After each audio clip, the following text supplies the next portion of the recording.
Hello people, good day! So tonight is actually the night before Thanksgiving and guess where we ended up? Of course, sa Costco. So we're not here for the turkey kasi parehas kami hindi mahilig sa turkey and hindi namin yun mauubos. So for Thanksgiving feast, bibili lang tayo ng chicken, of course. Chicken ng Costco and then yakisoba and then sushi platter. Actually, kumuha din kami ng egg. Tapos nagulat ako na nagkaganyan yung mga eggs dyan. Ewan ko kung anong nangyari.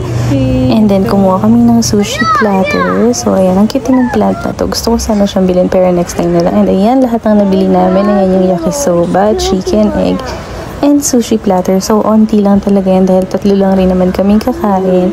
Wala naman kaming family and friends dito. So, that's more than enough for us.